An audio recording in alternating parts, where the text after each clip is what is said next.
Welcome to the shortest video I have ever made. I have been repeatedly requested by my viewers and well wishers to shorten my videos. So, here is an attempt to create a very short video. The focus in this video is on a phenomenon that all of you have encountered and which I'm sure has distressed, provoked, irritated, and vexed you almost every time you have seen a discussion on prime news or on national channels. Now, let me first identify that phenomenon or that pattern. Whenever a party in power is criticized for the corruption, the malpractices, the abuses of office and power it indulges in, its national spokespersons, who are all very competent people, they defend the indefensible by merely asking the persons who raised the question, what did your government do when you were in power? Or to put it in the familiar sense, look who is talking. Look who is talking. And then, of course, the spokesperson goes on to reel off a number of instances of corruption and abuse of power that the previous government stood accused of. Now, I don't want to excuse corruption practiced by any previous government. I believe that no government has the right to indulge in any corruption. I believe that no citizen who respects or loves the country would succumb to corruption or condone corruption, whether it is practiced by some other party or his own party. The proof of your patriotism is not that you denounce corruption by the party you dislike. The real proof is that you're intolerant of corruption, especially when it is practiced by your own party. Because that's the proof that you love the country above your party. I don't see patriotism of that kind at all anywhere in this country, though we are all ardent patriots. But that's not the main thing I want to share with you. My main thought is this: I have felt on many, many occasions deeply troubled by this pattern of defense, this very obnoxious and condemnable pattern of defense. That a party defends its malpractices, its corruption, its misrule by seeking to silence the spokespersons of the other party on the ground that his or her party, when in power, did the same thing. Now, the simple question to ask is this: if the present government is to practice the same corruption, indulge in the same pattern of abuse of office as the previous party was accused of, then why did the people reject them and give you the power? So, if the people of this country voted you because they expected something better, more upright, more honest, more conducive to the welfare of the country, to the health of the society, then how can you, having received that mandate to provide better governance and maintain honesty, justice, and probity in public life, how can you then justify your misdeeds by invoking or reeling off a list of the corruptions and malpractices indulged in by your predecessor, the party that you substituted in office? So I think this is utter nonsense. This has gone on for too long, but unfortunately, it surprises me no end that everybody keeps quiet about this rotten pattern and nobody challenges it. Now, therefore, I have one thing more to say on this matter.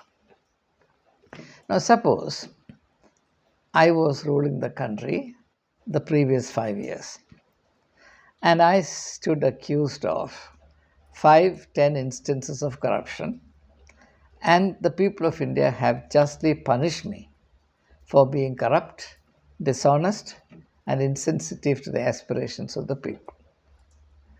Now, the people have voted me out of power, and you, Mr. X, Y, or Z, have been favored by the people. They have given you their votes in the expectation that you would provide better governance, you would be free from corruption, and you would prioritize the welfare of the people over your private profit or your party's profit. And you do the same thing that I have done. All right? And the question now is, do I have or do I not have the responsibility and the freedom to call you out on what you are doing? Your point always will be, actually, the stand taken by anybody who happens to be in power will always be, or the self-defense of power will always be, who are you to ask me questions? You have done the same thing.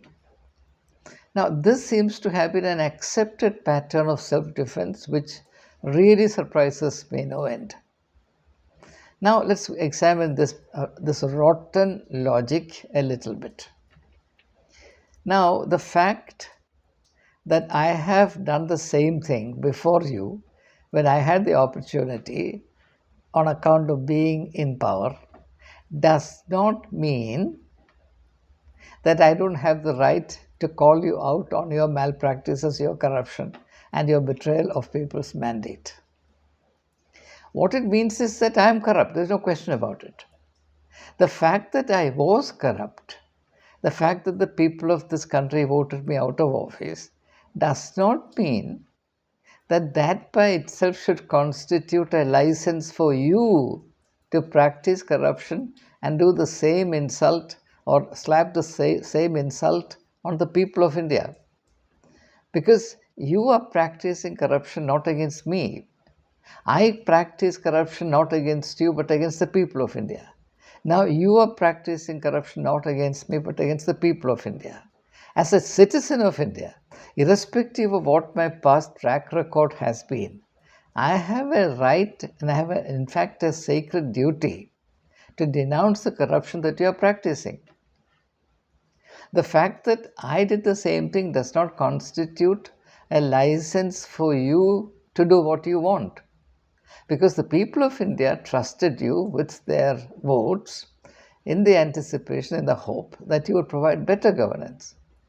And you are using my corruption in order to justify either your incompetence or your unwillingness to provide better governance. There's absolutely no logic in your using my corruption to justify your corruption. At any rate, what the people of India are entitled to is neither my corruption nor your corruption. They need good governance. People need answers and solutions to their problems. Rather than hold yourself accountable for it, how can you use my corruption to justify your corruption? Your corruption is as bad as my corruption is as bad as your corruption. Both corruptions are equally bad for the country. And in fact, both parties, you and I, should be ashamed of our corruption. And if you have any common sense, if you have any conscience left, we should retire from public life. Rather than you use my corruption, I use your corruption to justify our corruption so that we continue to fool the people of India. This is extremely unfair. This is an insult to the intelligence of every citizen of India. But unfortunately, this goes on and on and on, and no one calls the bluff. So, this kind of everyday showcasing of this rotten logic, that the corruption of one party becomes the justification for the corruption of the other party, or even the notion that a party loses its right to call the corruption of another party in office simply because the party who is now calling out the corruption of the party in power, while it was in power, practiced corruption. This logic has to be rejected lock, stock, and barrel, because this logic only helps the people in power, the party in power, to take the people of India for a ride, and to fill this land with more and more corruption, and in fact, to turn the opportunity to practice corruption into the right to practice corruption based on the most specious, most dishonest argument that your corruption justifies my corruption. Pray on what basis, on what logic, what grammar of thinking are you claiming this right? So, I would like this awareness to spread all over India that this bogus logic has to be called out. No party, under any pretext or any ground whatsoever, has the right to practice corruption. People do not vote you into power, into office, not to practice corruption, but to provide good governance.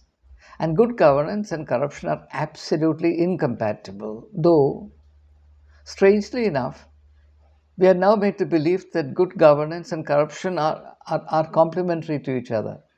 In fact, those who are loudest in offering good governance are also the boldest in practicing corruption, and the scale of corruption goes on increasing year after year. With every turn of government, we are going from bad to worse. And in this process, what is used most effectively is this diabolic, depraved logic that the corruption of one party constitute a legitimization and an excuse for the corruption of another party. If this logic is accepted by us as citizens of India, we would only have a sequence of governments that practice corruption, and each government aggravating or increasing the scale of corruption more and more. And this will work to the utter detriment of the country, and the future of India is at stake. That's the reason why I thought I would address this issue. So I state once again, as clearly as I can, the corruption of one party, the party that has been in power, does not constitute a defense or a legitimization of the corruption being practiced by the present government, nor will the corruption practiced by the present government constitute a justification for the corruption practiced by the succeeding government. Corruption is a crime against the people of India, period. Jai Hind.